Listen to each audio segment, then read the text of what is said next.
This first ever Freedom Week is underway. It's a sales tax holiday similar to Disaster Preparedness Week and the back-to-school tax break. From now until July 7th, you pay less sales tax for tickets to things like concerts, movies, and sporting events, as long as they'll be held between now and December 31st of this year. A long list of outdoor recreational items like sunscreen, water bottles, bikes, kayaks, paddle boards, and fishing and camping supplies are also included. And even though it's similar to Florida's other tax holidays, there are some big differences and some possible bumps in the road. ABC Action News reporter McKenna King is looking at this from all angles tonight, so you know what to expect when you shop.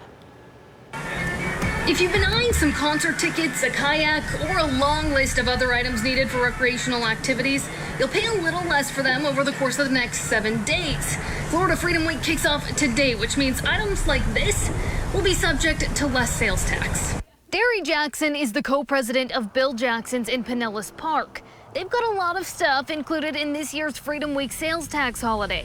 Kayaks were right here. We have paddle boards, fishing gear, some backpacks, hydration system, water bottles. But the Freedom Week stipulations haven't come without their kinks for the outdoor retailer. What we know is whoever wrote this law was never a cashier. There really isn't a way to tell your register to only tax a certain amount. That's the big difference between Florida's disaster preparedness or back to school sales tax holidays and this one. For disaster preparedness and back to school, items are exempt from sales tax as long as they are at or below a certain price. For example, a cooler during disaster preparedness is sales tax exempt as long as it is $60 or less.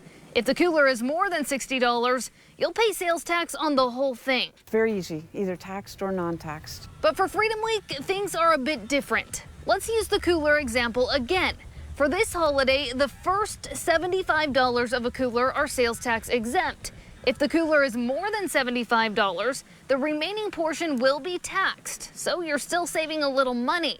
But for retailers, it's not so simple. If you word something that says on the first $5 of the sales price, you're going to have to refund that amount of tax, 35 cents. There's no button for that. But from the perspective of the Florida Retail Federation, they believe these kinks are things that can be worked through. Hey, these are good problems to have, right? We got to work our way through the stumbling blocks of a first of anything. So sure, we'll work with the legislature, we'll work with the Department of Revenue to streamline and have as much efficiency to it as we can, but we have no complaints in general. They're hoping to see the holiday come around year after year. I think it provides a great opportunity for Floridians and to support each other, really, because when you shop local or you travel local or you vacation local, you're supporting the people that support your local communities. On the other hand, from the perspective of the Florida Tax Watch, I think it shows a great deal of sensitivity. It's unique. But they're not so sure it should be an annual thing. I'm not sure it should be done every year. I mean, it's nice to do. I do think that people have to be accustomed to paying the sales of these taxes. Regardless, it's here for 2021, running from July 1st to the 7th. And Vill Jackson's thinks they've got things worked out. And now we can see the products that we purchased, and then we can see the sales tax holiday, giving the price of the sales tax on that amount returned to the customer. But they're hoping if it does come back, the state legislature can reword the rules of the holiday to make things easier on them. You know, if they would say all paddle boards under $500, no tax, then we'll be able to accommodate that easily.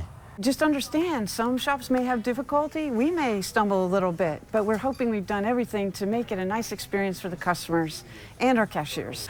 For a full breakdown of items included in this year's Freedom Week, head to abcactionnews.com where we've detailed that all out for you.